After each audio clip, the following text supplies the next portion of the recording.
আজকে আমাদের আলোচ্য বিষয় হচ্ছে উৎপাদন ব্যবস্থাপনা ও বিপণন বিষয়ের প্রথম পত্র উৎপাদন ব্যবস্থাপনা এবং দ্বিতীয় পত্র বিপণন। তো আমরা আলোচনা করবো আজকে মূলত প্রথম পত্রে উৎপাদন ব্যবস্থাপনা এবং তারই প্রথম অধ্যায় উৎপাদন। এখন উৎপাদনের প্রথম অংশ যেটা আছে উৎপাদনের ধারণা। উৎপাদন আসলে কি? উৎপাদন বলতে বোঝাচ্ছে নতুন কোনো কিছু উদ্ভাবন বা সৃষ্টি করা। আমরা নতুন কোনো কিছু সৃষ্টি করা, উদ্ভাবন বা উদ্ভাবন করা আমাদের প্রত্যেকটা কাজের পিছনে একটা করে উদ্দেশ্য বিদ্যমান থাকে। এই উৎপাদনের পিছনেও কিছু কিছু প্রধানত দুইটা উদ্দেশ্য কাজ করে। এক, ভোগ বা ব্যবহারের উদ্দেশ্য, প্রত্যেক ভোগ বা ব্যবহারের উদ্দেশ্য। এবং দ্বিতীয় উদ্দেশ্য যেটা সেটা হচ্ছে বাণিজ্যিক উদ্দেশ্য।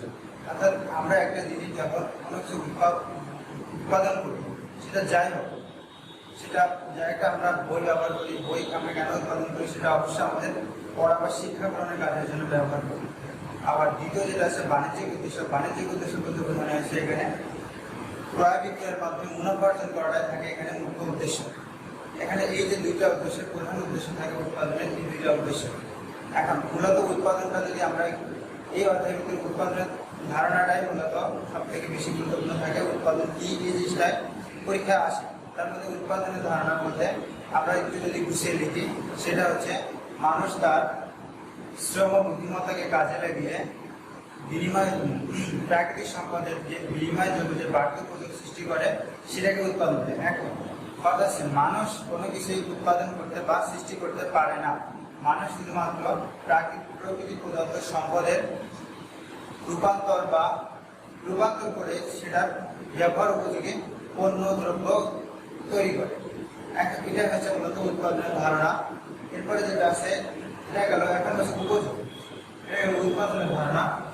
পরবর্তীতে যেটা আছে উপযোগ। উপযোগ বলতে বোঝানো হয়েছে অভাব পূরণের ক্ষমতা। উপযোগ বলতে বোঝায় অভাব পূরণের ক্ষমতা, কিন্তু মূলত শুধু অভাব পূরণের ক্ষমতাকে উপযোগ বলে না। উপযোগ সেটাকে বলে যে কোনো দ্রব্য বা কোনো দ্রব্য সামগ্রীর মধ্যে বিদ্যমান মানুষের অভাব পূরণের ক্ষমতাটাকে উপযোগ বলা হয়। এখানে মানুষের অভাব পূরণ, অর্থাৎ এখানে মূল যে বিষয়টা সে বিষয়টা হচ্ছে উপযোগ শুধুমাত্র অভাব পূরণের ক্ষমতাটাকে উপযোগ বলা হয় না।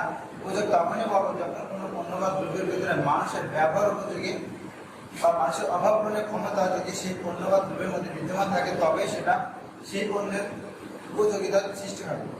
এখন দ্বিতীয়ত যেটা আছে সেটা হচ্ছে উৎপাদনের খাত। এখন উৎপাদনের খাত আসে যেটা, সেটা হচ্ছে উৎপাদনের খাত কতগুলো। উৎপাদনের প্রধানত তিনটি খাত বিদ্যমান থাকে। প্রথমত উৎপাদনের খাত হচ্ছে তিনটি।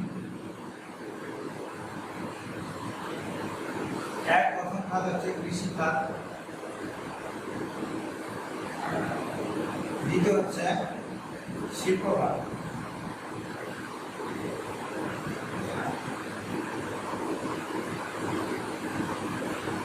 খাত, এবং তৃতীয় হচ্ছে সেবা খাত। কৃষিখাত বলতে আমরা কৃষি সম্পর্কে যত সব পণ্য দ্রব্য উৎপাদন করে সেটাকে কৃষিখাতের ভিতরে পড়ে। বর্তমান বিশ্ব শিল্পায়নের যুগে পার এক্সেঞ্জিটি এখান থেকে 50 বছর আগেও বিশ্ব কৃষিখাতের উপরে বেশি গুরুত্বপূর্ণ ছিল বা কৃষিখাতের উপরে গুরুত্বটা বেশি ছিল। বর্তমানে শিল্প খাতের আওতায় পড়ছে, কারণ বিশ্বে এখন শিল্পায়নের যুগ, যার কারণে কৃষিখাতটা এখনো বিদ্যমান, কিন্তু কৃষিখাত থেকে শিল্প খাতের গুরুত্বটা দিন দিন বৃদ্ধি পাচ্ছে। আর 3 নম্বর যে খাত রয়েছে সেটা সেবা খাত, অর্থাৎ সেবা প্রদানের মাধ্যমে মানুষের অভাব পূরণের যে ক্ষমতা পাবে। এখানে কৃষিকাজ ছিল, কৃষি রিলেটেড সম্পর্কিত দ্রব্য নিয়ে। শিল্প খাত শিল্পায়নের উপরে গুরুত্ব দেওয়া হয়েছে, এবং সেবা খাত হচ্ছে মানুষের সেবা প্রদানের মাধ্যমে অভাব পূরণের যে ক্ষমতা সেটাকে বলছে সেবা খাত। তৃতীয় আমরা যেটা আসে চতুর্থ উপযোগের প্রকারভেদ। আমরা বলছি উপযোগ অর্থাৎ কোনো কিছুর অভাব পূরণের ক্ষমতা, কোনো দ্রব্য বা সামগ্রীর মধ্যে বিদ্যমান অভাব পূরণের ক্ষমতাটাকে বোঝা হয়েছে উপযোগ। এখানে উপযোগেরও কিছু প্রকারভেদ আছে। উপযোগের প্রকারভেদ আছে মোট 5টি। 5টি প্রকারভেদের মধ্যে প্রথম যে প্রকারভেদটা রয়েছে সেটা হচ্ছে রূপগত।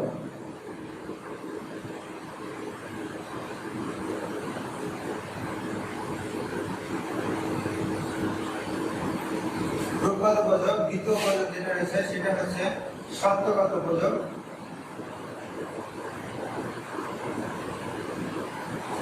3 নম্বর যেটা আছে সেটা হচ্ছে সময়গত উপযোগ। 4 নম্বরে আছে স্থানগত উপযোগ, 5 নম্বরে আছে সেবাগত উপযোগ। রূপগত উপযোগ বলতে বোঝানো হয়েছে যে কোনো জিনিসের রূপ পরিবর্তনের মাধ্যমে মানুষের অভাব পূরণের বা অপূরণের ক্ষমতা রাখে, যে সেটা রূপগত উপযোগ। রূপগত উপযোগ বলতে রূপ পরিবর্তন, অর্থাৎ কোনো একটা বস্তুতে আমরা যে পড়ার টেবিল ব্যবহার করি, পড়ার টেবিলে কিসের তৈরি, কাঠের তৈরি, কিন্তু কাঠকে আমরা উৎপাদন করতে পারি, কাঠ মানুষ কখনো উৎপাদন করতে পারে, কিন্তু সেটা কি করতে পারি, বা টেবিলে টেবিল আমরা তৈরি করতে গেলে আমাদের কি লাগে, সেটা প্রথম অবস্থায় গাছ, গাছ থেকে কাঠ তৈরি হয়, কাঠ থেকে তারপরে কি তৈরি হয়, কাঠ থেকে তৈরি হয় একটা টেবিল। অর্থাৎ রূপের পরিবর্তন, প্রথম অবস্থাতে একটা টেবিল যে আমরা তৈরি করছি, কাঠটা আসতে করতে গাছ থেকে, অর্থাৎ প্রথম অবস্থাতে কাঠটা গাছ অবস্থায় ছিল, সেখান থেকে সেটাকে রূপান্তরিত করে একটা টেবিল বা ফার্নিচার বলে যেগুলো কিছু রূপান্তর করা হয়েছে। এটা এই যে রূপ পরিবর্তন করাটাকে বলেছে রূপগত পরিবর্তন। পরবর্তী যেটা আছে সেটা সত্যগত। সত্য বলতে বলছে মালিকানা সত্য। অবশ্যই মালিকানা সত্য সম্পর্কে সবার ধারণা আছে। মালিকানা সত্য বলতে বোঝানো হচ্ছে ক্রয় বিক্রয়। মালিকানা সত্যগত উপযোগের মূল বিষয় যেটা সেটা হচ্ছে ক্রয় বিক্রয়, অর্থাৎ সত্য পরিবর্তন, অর্থাৎ মালিকানা সত্য এক স্থান থেকে একজন থেকে আরেকজনের মালিকানা স্থানান্তর করাটাকে বোঝাচ্ছে সত্যগত উপযোগ। অর্থাৎ ক্রয় করার ফলে কি হয়, আমি একজন ক্রয় করে একজন বিক্রয় করে, যে বিক্রয় করে তার মালিকানা সে ক্রয়ের ফলে আরেকজনের কাছে হস্তান্তরিত করে। 3 নম্বরে যেটা আছে সময়গত উপযোগ, অর্থাৎ সময়গত উপযোগ বলতে বোঝানো হয়েছে এখানে সময়টাকে ব্যবহার করা। অর্থাৎ এক সময় পণ্য যদি আমরা অন্য সময় ব্যবহার করতে পারি তবে সেটাকে সময়গত উপযোগের মধ্যে পড়ে। অর্থাৎ প্রতি বছর গ্রীষ্ম মৌসুমে আমরা আম খাইতে পারি, গ্রীষ্ম মৌসুমে আমের একটা নির্দিষ্ট মৌসুম আছে, কিন্তু আমরা যদি সেই আমটাকে সারা বছর ব্যবহার করতে চাই, সারা বছর সেই আমের অভাব পূরণ করতে চাই, তখন আমাদের কি করতে হবে, এই সময়গত উপযোগের মাধ্যমে আমরা সেটা ব্যবহার করতে পারবো। অর্থাৎ সেই বৈশাখ জ্যৈষ্ঠ মাসে উৎপাদিত আম আমরা চাইলে পরবর্তী বছর শীতের সময় বা পৌষ মাঘ মাসে ব্যবহার করতে হবে, সেটা একমাত্র সময়গত উপযোগ। আর সময়গত উপযোগের অন্যতম উপাদান হচ্ছে গুদামজাতকরণ। আমরা সবাই গুদামজাতকরণ সম্পর্কে, গুদামজাতকরণ হচ্ছে অন্যতম উপাদান। অর্থাৎ গুদামজাতকরণের মাঝে আমাদের সময়গত উপযোগের সাথে গুদামজাতকরণের একটা সম্পর্ক বিদ্যমান। তৃতীয়ত আছে স্থানগত উপযোগ। স্থানগত উপযোগ বলতে বলছে এক স্থানে পণ্য অন্য স্থানে ব্যবহার করার মাধ্যমে, অর্থাৎ স্থানগত উপযোগ এক স্থানে মানুষের অন্য স্থানে মানুষের যে অভাব পূরণ করা। আমাদের দেশে জামদানি শাড়ি তৈরি হয় সিরাজগঞ্জ বা অন্যান্য